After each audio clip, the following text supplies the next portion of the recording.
happens is, you know, a lot of times people do these things and they can't take them back, right? Mm-hmm. And it's crazy to me because it's like, I've always said to myself, and I've always thought, like, half of the people who kill themselves shouldn't. You know?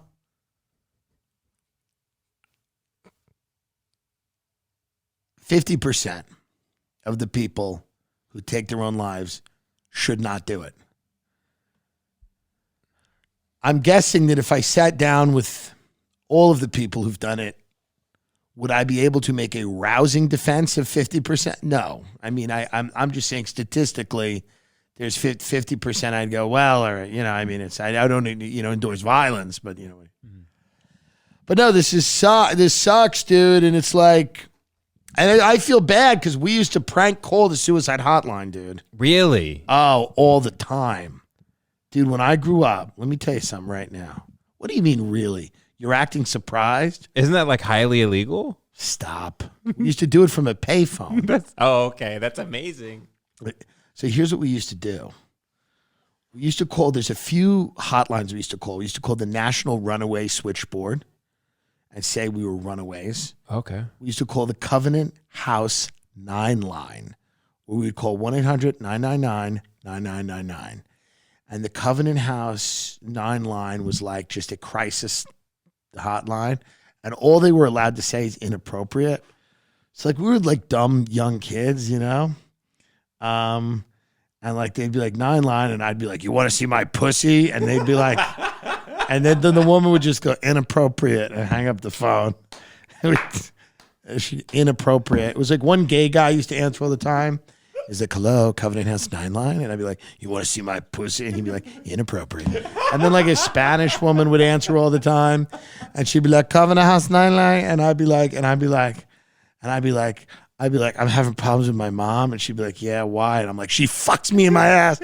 And she'd just go inappropriate and hang up. That's great. Yeah, we used to do that as little kids. And then we'd call the suicide hotline. Too, and we'd just be dumb. We would just say stupid shit. We weren't really good at prank calls. We were learning how to get good at prank calls. But I feel like horrible now because now, you know, as you get older, you realize that some people really needed that line, and I was tying it up. But they usually hung up on us pretty quickly. Like we were usually. But that's where I got my like chops as a talker from, was like calling the suicide hotline in front of my friends. And when people ask me like, how did you get your start in comedy? I said, I would call the crisis line or the runaway line or the suicide line in front of a group of people and try to keep the person on the phone for a while and then try to make them laugh and try to make my friends laugh. And that was, you know, I mean, I told that famous story a million times where I call up and I go, hi, I'm a detective and this is about your mother. And the guy goes, no, I know it's a prank call because my mother's dead. I'm like, you didn't let me finish. She's at Holyrood Cemetery, right? Because I just guessed the biggest cemetery in Long Island. He goes, yeah. And I go, yeah, her grave's been horribly defaced. And I think you should get down there. He's like, oh my God, what happened? You know? And it was legendary. The guys that were over the house that night, like it was like 5 of us like sleeping over. They were like, this is fucking amazing. People still talk about it to this day. Because, you know, the call kind of ended where the guy was like going to the cemetery. Really? Yeah. Yeah. Do you think he went? He probably went. I think he could have went, but maybe like halfway there, he was like, wait a minute, something's wrong. Mm-hmm. I was like, yeah, I'm like, we're down here right now. Mother's grave was defaced. Did she have any enemies? We didn't understand anything. I'm like, you have any time? Can you get down here? You know, and I sounded kind of like the way I do now. Yeah. Like the way a cop would kind of sound. Yeah. You know, but I think, I mean, it's horrible when I think back on it, but it was really, really amazing. And like people from Long Island, like the guys that were in the room still talk about it. He's like, all right, I'm getting in my car right now. I'm going. I mean, literally when I hung up the phone, everybody started cheering, clapping, because this guy was supposedly in the car on the way to see his mother's grave that had been horribly defaced. Do you get a call back? No, we star 67. Right. Used to block the number. Right. So nobody No would, caller ID, and they it can't would call just back. say whatever it would say, like restricted or something. Yeah. You know? Right. Because *69 was, you missed the last call. People go, *69, who's the last number? Mm. Every now and then we'd forget, or we'd just like idiots. We'd be like doing something stupid. We'd be like drinking or whatever. And like once we forgot, this woman like called back. She's like, I know who you are. I know who your parents are. And it would always be like, you know, it'd be like in my friend's mother's name. You know, the phone was always in like the mother's name, you know? So like, she'd be like, who is Lynn Wasslager? You know? And like, she goes, I know who she, and we're like, all right, fuck. We're like, dude, this woman's going to keep calling back. So then we put like my friend's older brother on the phone. He'd be like, they're just stupid kids. And sometimes, you know, I would like usually satiate them, even though he was like cheering us on too. It was a lot of fun, but you know, now you know, suicide, you know, is a problem. Yeah. You know, It is. and I'm not telling kids to go and do what I did, but it was a lot of fun. It was a great way for me to make friends. Did you ever make the hotline people laugh? No, you know, that job is so difficult and tough because you are getting a lot of people that have a lot of real problems. And I think you view people like me that are just kind of taking up your time as real pieces of shit. And I wasn't as like, you know. Yeah, it was not amusing at all. No, because you have like one guy calling up and he's like, I'm going to do it. I can't live anymore. And you're like, fuck, let me just get you to a crisis center. Where are you? We're sending someone. And then like the next call is, I'm like, you want to touch my pussy?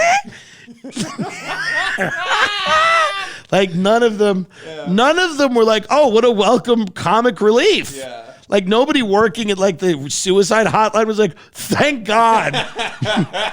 Someone's here to lighten the mood. Like they were all really disgusted. People used to say to us, they used to be like, you know, real people need this line. What's wrong with you? That one guy was like, you're sick. You know that? You're sick. Real people need this line. You know, we're from Long Island, so we're like, woo! We got him going. Yeah. We're like, oh, this fucking guy. Great. But we never, like, nobody was ever like, oh, this is, thanks. They were always really mad. And I always wondered, like, how did you get that job? But I imagine that, like, that job was such a difficult job. You know, Giannis Pampas did grief counseling for a while after 9/11. I mean, imagine calling Giannis up and like, you have grief, and he's like, let me tell you how it really is. But Giannis used to like talk to widows after 9/11, like crazy shit. Like, so he's the only person I knew that did that type of job. I've never known anyone that's worked at like a call center. But I imagine it's tough. Yeah. Because you have people calling you, telling you they're getting molested by their parents, right? That they're getting beaten, that all this horrible shit is happening, that they don't have any money. Dude, I mean, the stuff that they hear on a day-to-day basis is fucking hard. I think they have to go to therapy a lot of times to just deal with what they hear. And then me and 5 other guys are in a basement room calling you, pranking you. I mean, it must have been like, these kids are the biggest pieces of shit. But we were bad kid. Like, we weren't good kid. We weren't bad. Like, we weren't like beating people up or like selling drugs or like raping anyone, women or whatever. Like my friends, like none of us were fucking in 11th grade, really. Some people were fucking in 12th grade, but it was like not a ton. More than less. I think probably more people weren't fucking, but people started having sex in 12th grade. I'm sure some started in